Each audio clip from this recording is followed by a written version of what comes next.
shipped this website in 3 days. I have no knowledge in coding, no programming experience, without using a single line of CSS or HTML code. How was I able to do it? So I built this using a framework, a systematic framework that I built called Craft. A 5 stages process with just one word. So I treated this like a systematic framework. I just did not go to Claude and tell it to give me I did not just type one line question and just told it to build a premium luxury website. I used a systematic framework. I treated it like a business with set of systems, with set of processes. And that's a difference between how it is being executed like a top 1% that has been missing with the rest 99%. Imagine you are the CEO and you go to a C-suite executive and ask for an output. We'll just give it a sticky note saying just figure it out? No, right?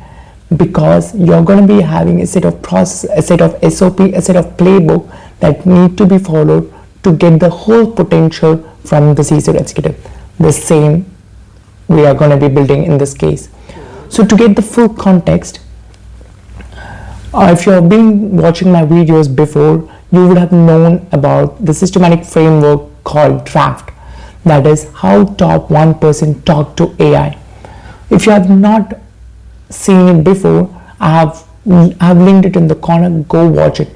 It's a 5-process systematic framework, consists of D for dump, R for reverse interview, A for aim, F for fence, T for truth mode.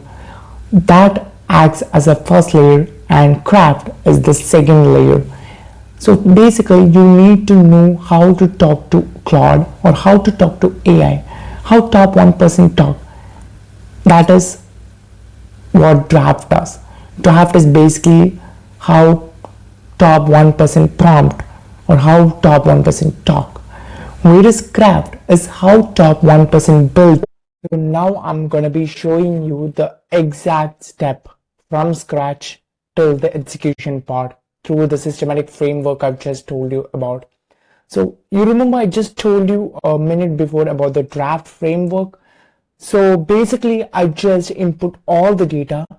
So whatever the knowledge I've got about what website I need to look, what my website needs to look like, or how I want, what are the contents I want in my website. And you can see that even I was like you guys, I used premium luxury website, which was wrong. I would just tell you, but I did one thing right, which made this one look very minimalistic mistake. I will tell you, I just used the Draft framework and now it will start asking me questions. So it's going to be asking me 15 questions in order to know what my expectations are, in order to know how I want the website to be designed. So basically it's asking me 15 questions. It means that it has got these many gaps. Even though I have wrote these many data, still it has got lots of gaps. And that's why it's asking me questions. And the first question would be, you use premium luxury a few times. Premium luxury means very different to different people. Exactly.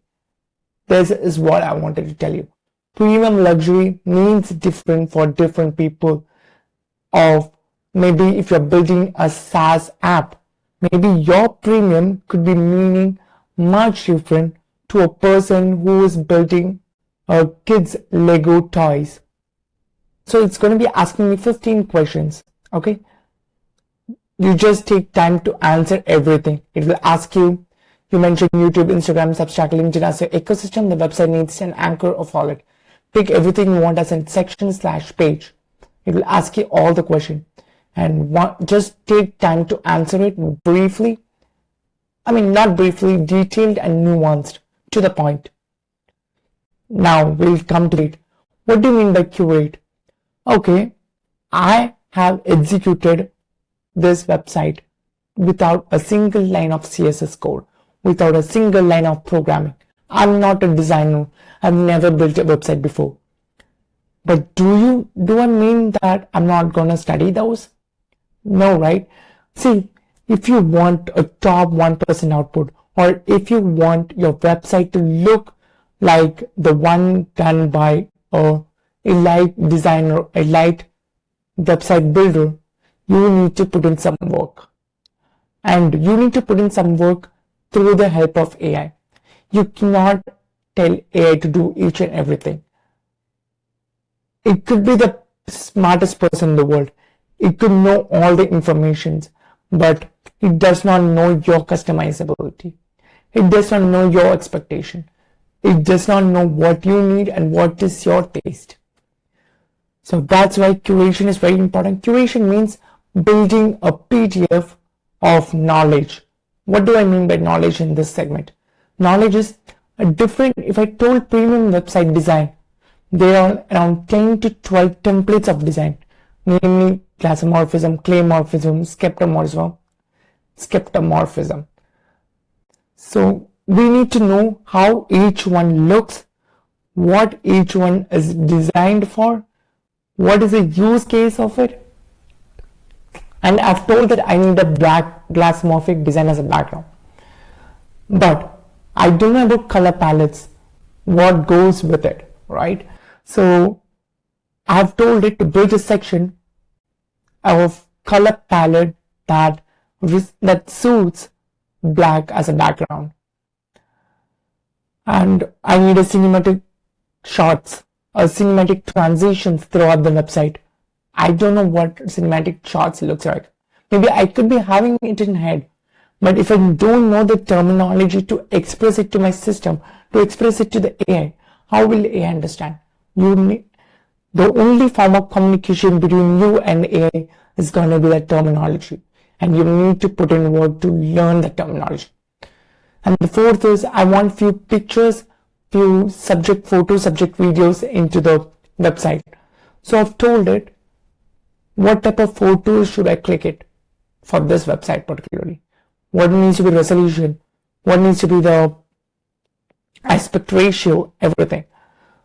So it will ask you 15 questions, and I will show you how each document is being prepared at. So keep on answering all these 15 questions. Now it just summarizes everything. And I've just told it to prepare an HTML, it should be an HTML file. I'll just tell you in the second step why I'm telling it to prepare an HTML file. So once you answer all these 15 questions, okay, let me go to PDF to see how many pages it has prepared for me, to just give you an illustration about the nuanced and detailed PDF that it has built it for me. Can you look at this? 27 pages. It has built me a detailed SOP playbook that I need to go through. And this could be useful for your future cases also. This is your document. These are your skills to each and every word, I would say, in order to truly understand. And I've also asked it to give it a fit check to actually, because it has asked me 15 to 20 questions, right? To exactly know my expectation, my taste, my preference. And based on that, it has given me a fit check about what type of design suits my personal brand website. So glassomorphism, it gave me 10 by 10 because I asked I need a glassomorphic design. And this is how the design looks like. Design, it just given me a 2 by 10. It told me a what. But this is where the top 1% work tip is. Go to OpenAI.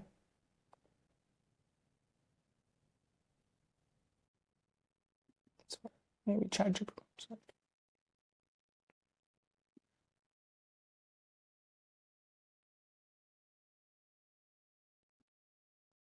I'm gonna tell it how does claymorphism UI design looks like.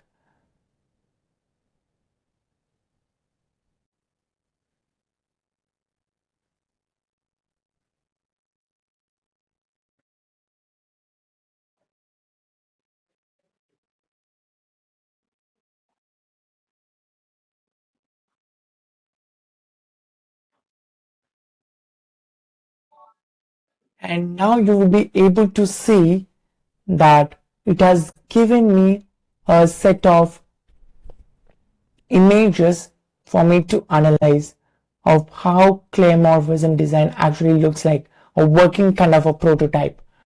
So this is would be much useful for me to analyze whether these are the designs I wanted or not. Maybe the Claude could mistake me that because I must have not given it such data, because I don't know what claymorphism looks like. How can I give that data, right? So it is important for you to go through each and every document to actually get the essence of the whole information it has provided.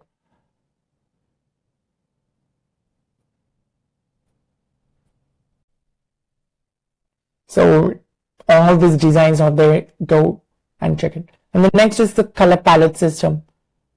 These are the color palettes that suits each other. And can you see that I'm not a designer, right? Imagine I want blue, so I will just type blue. I don't know how the sites are code and stuff. Plasma whatsoever. Hover, like accent. See this hexacode, I have no knowledge about those. And I have no knowledge about this electric, no knowledge about copper. So this is where it comes into play. And now once you go into the typography, what type of typography you want, photo treatment standards, motion principles, spacing layout, cinematography shots, everything. So now you have gained a literacy.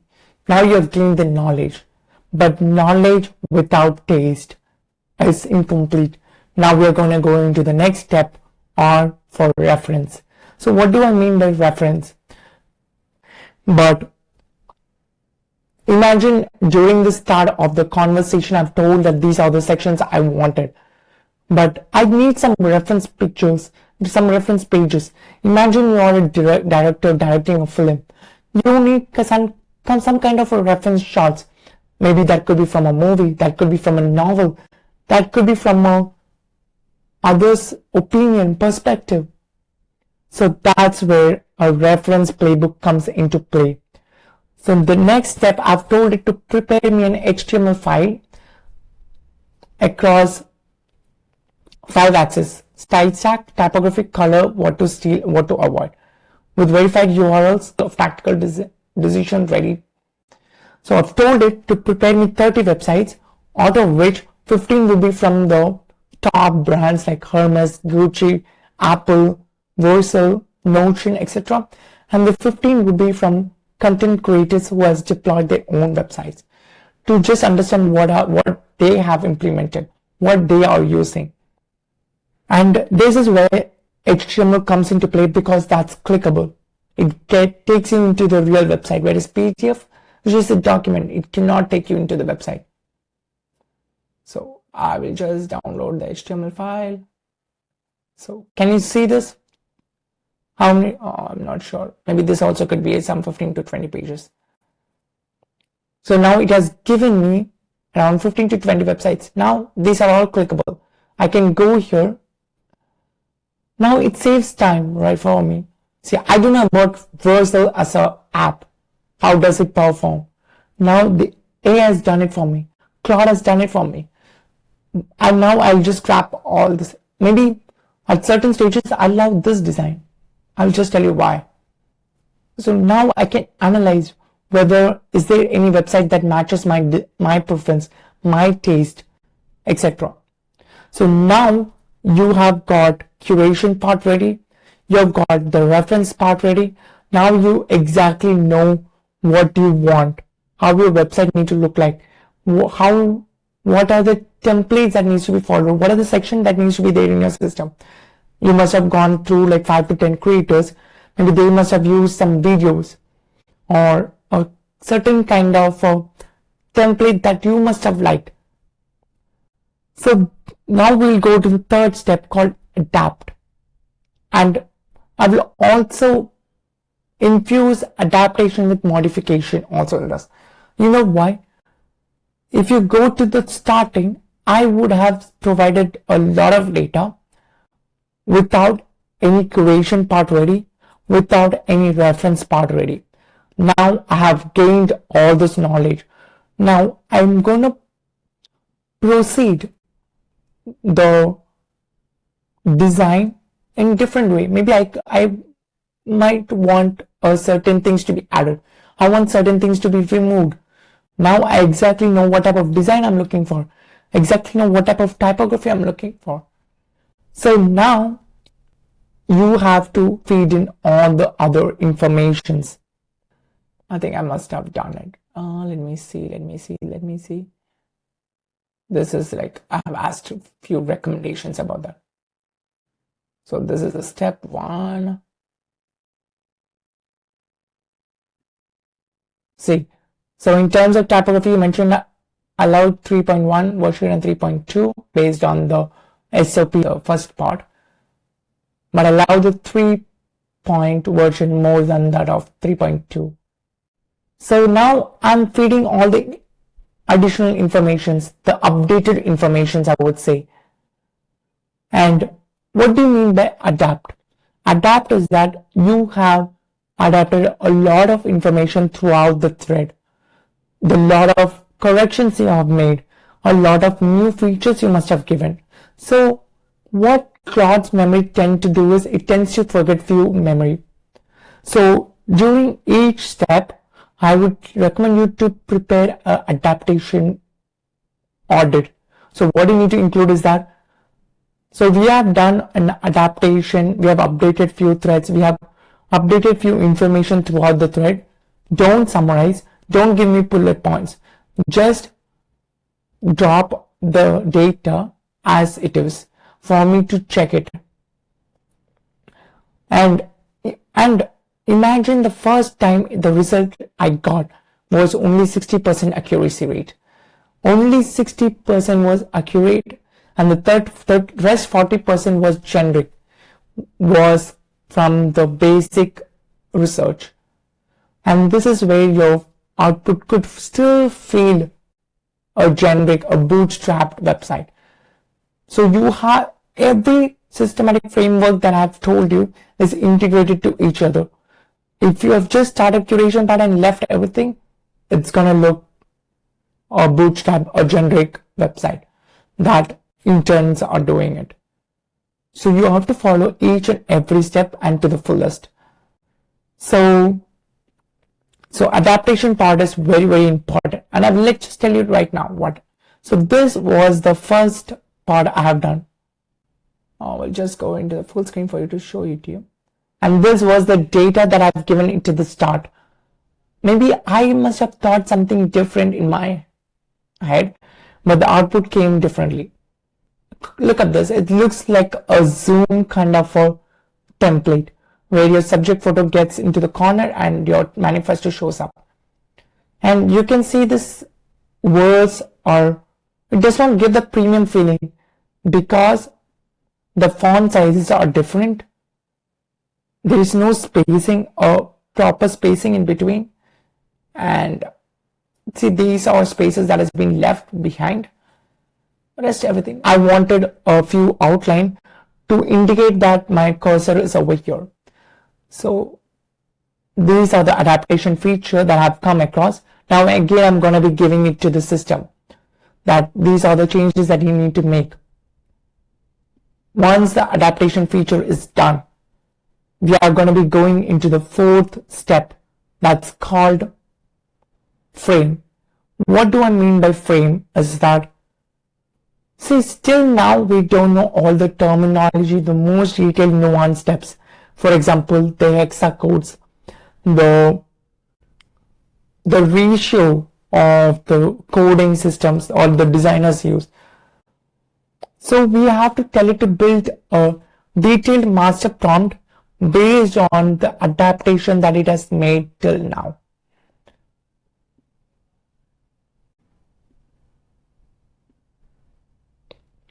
Once you get it, so I would be just telling you which version was this.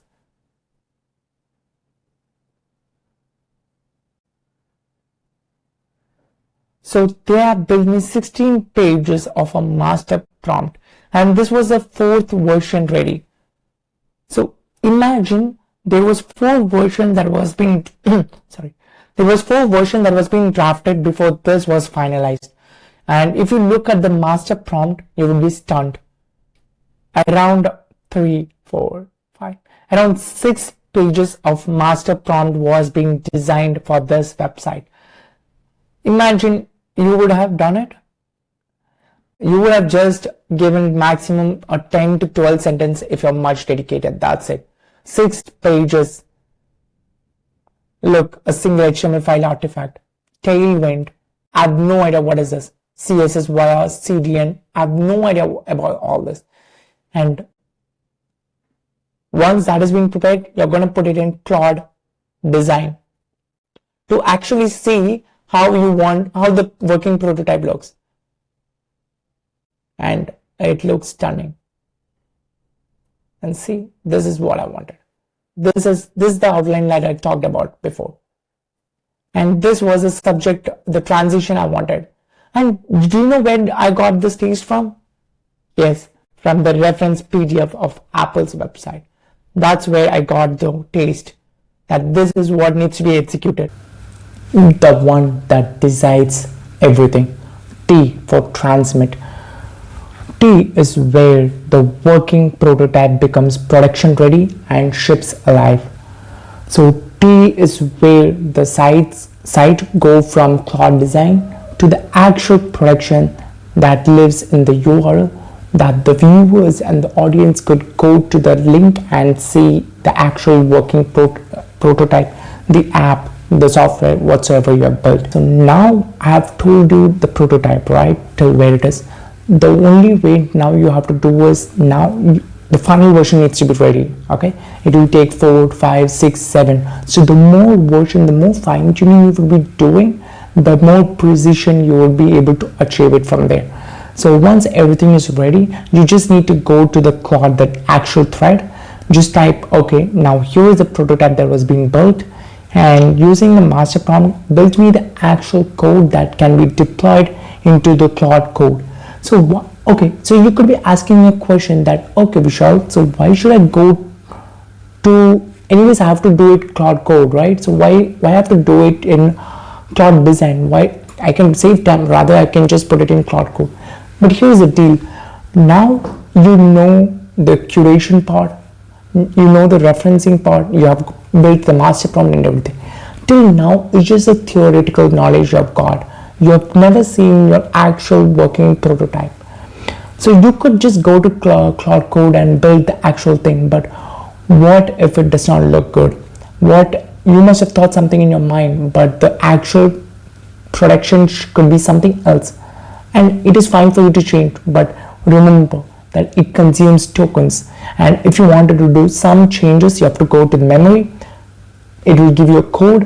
You have to deploy it in the terminal, and it will go to the whole, it will just research the whole memory, see which code needs to be changed, which code needs to be added, what needs to be removed, and everything. It consumes lots and lots and lots of tokens. And that's why it's better for you to build a prototype, so that now Claude Code has a visual image that this is what it needs to be deployed. So that's why it's very, very important for you to build a prototype before deploying it in the actual product. Whatever you have seen till this end of this video, it's craft. So now you will be start prompting and start briefing. Comment down below like what more, what I was thinking is I wanted to build from starting, but will you be able to watch it? If you want it, just comment down below that I want the full version, full production from scratch. I will make a video. So subscribe to my channel where I build videos and make videos about how solopreneurs startup founders would use AI to build into, or would turn AI into C-suite executive. I treat this brand, this YouTube channel like a business. I don't want to give you a prompt where it will be useful for 1 in thousands or 1 in million. It should be useful for each and every person watching this video. So that's why I have built this systematic framework, and I've made a playlist. Just go to the playlist and you could be able to watch the draft systematic framework that I have already built.